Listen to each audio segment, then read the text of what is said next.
A blue badge can be a real lifeline for people with disabilities or health conditions, helping them to park closer to their destination. But the number of badge thefts in London has more than quadrupled in the last decade. Yeah, it's shocking, isn't it? Last year, more than 6,000 were stolen in the capital alone. Some blue badge holders are being forced to take extra precautions to keep theirs safe, as Paul Hawkins reports. Another blue badge stolen in the capital. 6,415 last year. That's up 400% in 9 years, according to figures from the Met. Anyway, here's the car. So you come down and you find it and you're like, oh no, and the badge is gone. Mik's had his badge nicked 4 times. No wonder he's now padlocking it to his steering wheel. What I've had to do to stop it being stolen is get one of these. You have to put it inside. Put it inside a holder. Inside a metal holder.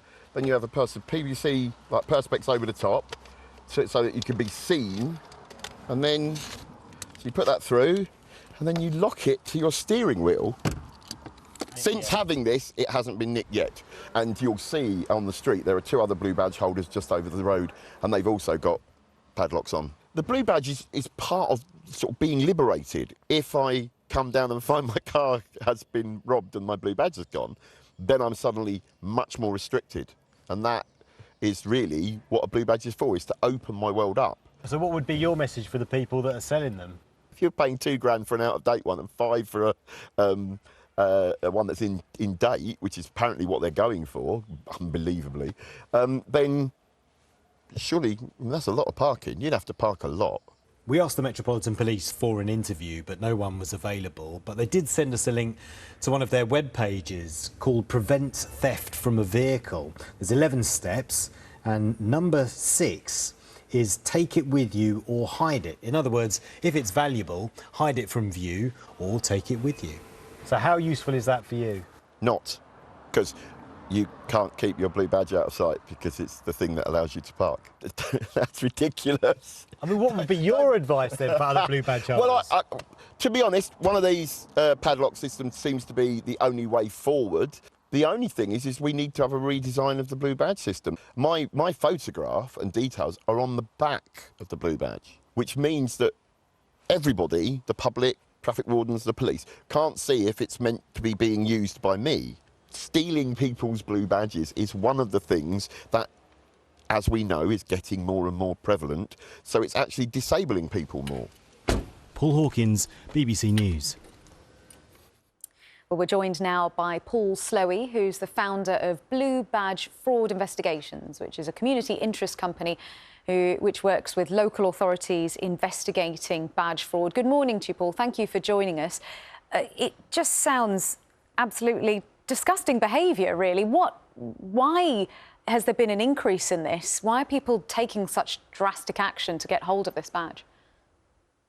I think using a stolen badge enables the criminal to park for free, and I think there's very little detection. I'm quite shocked that the police advise disabled people to do something different to prevent the crime, rather than the police investigate the crime, or solve the crime, or prosecute people. The serial number's on the front of the badge. There is a national database of the badges, and it's very easy to key in the serial number into that database and detect that the badge is stolen. We seized a badge just north of Leicester Square yesterday that was stolen, and speaking to the driver, he said he'd bought it in the street in Leicester Square yesterday.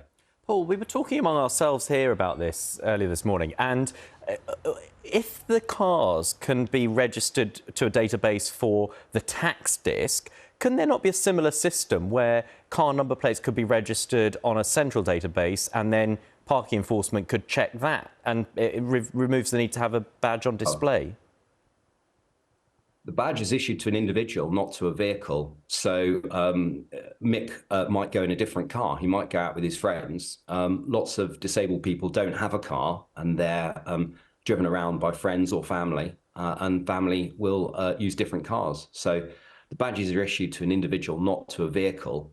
However, there is a database. There is a national database with all the badges on it, and it has those 6,500 badges that were stolen last year. The serial numbers are on that database. It's a simple task of checking the badge against the database. And if it comes up stolen, the badge can be seized. The car can be seized. Some authorities are brilliant at this, and they're doing a really great job. But the majority are doing nothing.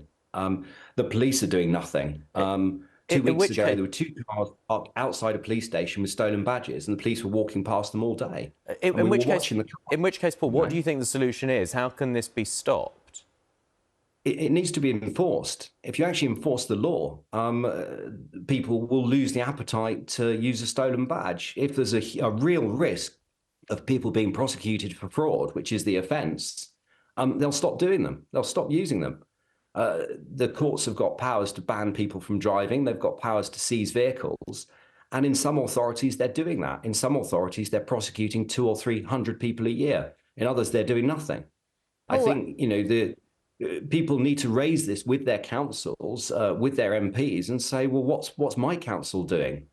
And Paul, as you say, the onus should be on stopping the crime rather than expecting blue badge holders to prevent it themselves. But we saw in the piece by Paul some of the strange advice, such as take the badge with you, which obviously doesn't make sense because it has to be on display.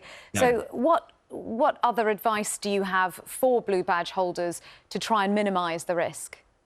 Yeah, absolutely. I mean, the first thing is, as Mik said, lock the badge to your steering wheel. Secondly, don't display it overnight, because a lot of the thefts do happen overnight.